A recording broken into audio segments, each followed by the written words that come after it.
Memo from Dr. Incident 031143. Dr. Erickson is currently under observation, but all of his tests have come back negative, and he seems perfectly fine to me. I can conclude that without the aid of SCP-2295, that Dr. Erickson certainly would have died of his injuries. It is fortunate that Dr. Erickson thought to utilize SCP-2295 in the few moments he had left. The organs that have been replaced by SCP-2295 are fully functional, and Dr. Erickson's body has not rejected them. We could list him for an organ transplant to replace the Patchwork. However, I see no reason to. Following 24 hours of observation, he will be discharged. Okay, so if you don't know, they haven't explained it yet, but the Patchwork bear, essentially can replace organs and help people, heal people. But I do wonder if the organ itself is it made out of like leather and stuff like that? Like scraps and stuff? I didn't get that. Maybe it is. I don't know. Description: SCP-2295 is a patchwork stuffed bear, approximately 0.46 meters from head to foot, and stuffed with synthetic fiber and cotton. SCP-2295 has a small anatomically correct pin of a heart on the left side of its thorax and a bow wrapped around its neck. The fabric and colour of SCP-2295's patches vary. Tests confirm that no components of SCP-2295 contain any anomalous chemical properties. SCP-2295 enters an active state when within 2 meters of a human sustaining major trauma to an organ. When in the proximity of 2 or more possible subjects, SCP-2295 will invariably choose the youngest subject. SCP-2295 will anomalously produce scissors, white thread, and either sewing needles or a crocheting hook from its mouth, and use any fabric and stuffing in close proximity to fashion an instance of SCP-2295-1, a patchwork imitation of the subject's organ. Oh, it's SCP-2295-1 vanishes from sight, and the subject falls into a state of unconsciousness. SCP-2295-1 instances then replace the subject's damaged organ via anomalous means. The whereabouts of organs replaced this way are undetermined. If there is no usable material in close proximity, SCP-2295 will use fabric and stuffing from itself. SCP-2295 regenerates 1 gram of stuffing every day until completely replacing any lost or used stuffing. Note that fabric used this way does not regenerate, and additional fabric must be placed near SCP-2295 for the purpose of self-mending. That's so kind though, that's so I don't know, that's so cute. I will note though, it is interesting that they mentioned that it's like, oh, the way it like regenerates, you actually have to place the stuffing next to it for it to use it. Because I wasn't aware of that. I thought it was like it just kind of grew, if that makes sense. Like the patches he would use, let's say he used his air, I thought that air would like inevitably just grow back. But it looks like it doesn't at all. Instances of SCP-2295-1 successfully carry out their respective functions, despite the numerous expected biological, chemical, and medical incompatibilities. Once within the subject, adjacent tissues and veins attach to the imitated organ without observable complications. There have been no cases of rejected SCP-2295-1 instances, and all subjects recorded at the time of writing made full recoveries. Oh. How long does it last? Special containment procedures. You know what I mean? SCP-2295 is to be kept in a standard containment locker within Storage Wing 25 in Site-37. Personnel with Level 3 or higher security clearance are authorized to perform tests on SCP-2295 after filling out the appropriate paperwork. Please contact Dr. Gurgis if required. Access to SCP-2295 is expected to exceed 24 hours. I do wonder, how long does the organ last? You know what I mean? Is it like if I get my heart replaced by Patchwork, does it last for like the rest of my life, so to speak? Or will it like deteriorate like normal material would? I don't know. They didn't say anything about that. That's something that probably should be clarified, right? Test log 2295. Testing approved to test the limitations of SCP-2295. Materials provided within testing chamber. Subject D2353, 38 years old.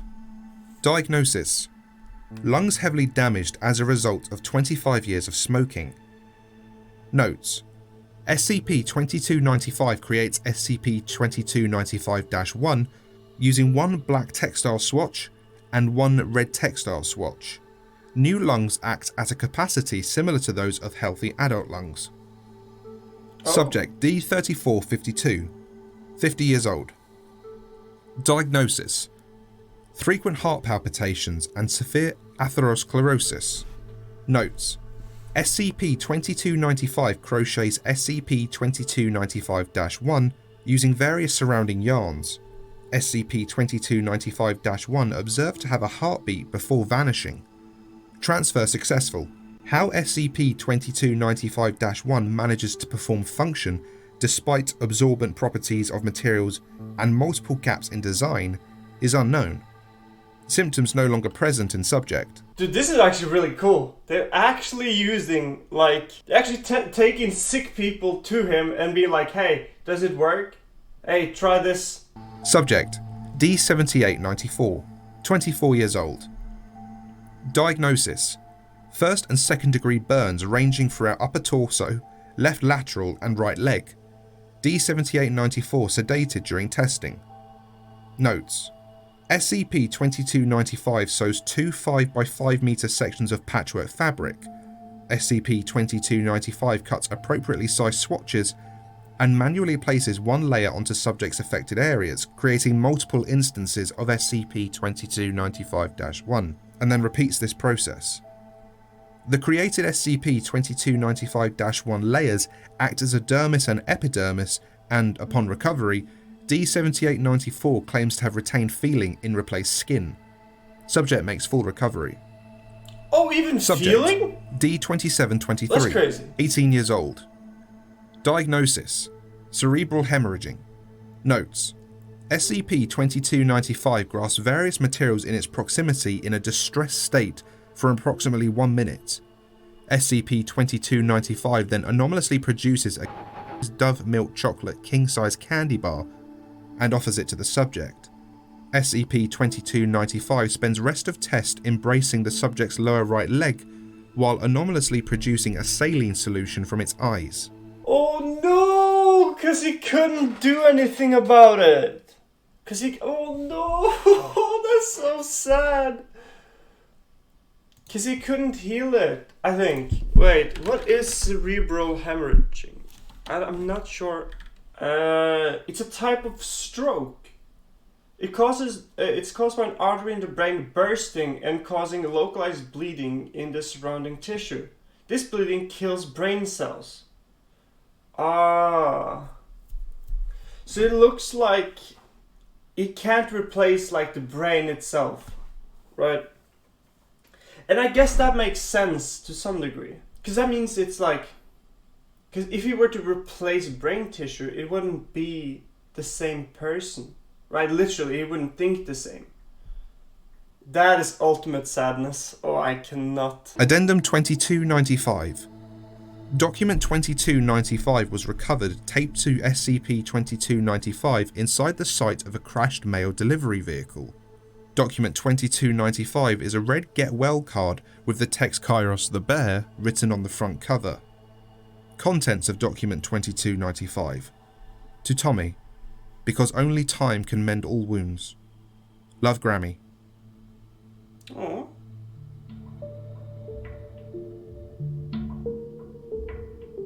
And that concludes SCP-2295. It is such a sweetie. That was a really sweet SCP. That was such a sweetheart of an SCP. And that was brilliant. I mean, that last part was so sad too. Oh no. So there's certain things the Patchwork Bear cannot fix then. Which is, I think, is actually rather cool, because that means it has its limitations too. In a very, it's a very specific manner. It seems like it can replace the legs, organs, anything that's really damaged. But as soon as it's damage in what I suppose we could call the person itself, meaning things like the brain is damaged, right? then the SCP can't do much. Unfortunately. That was a great SCP. Holy. I hope you guys enjoyed it too.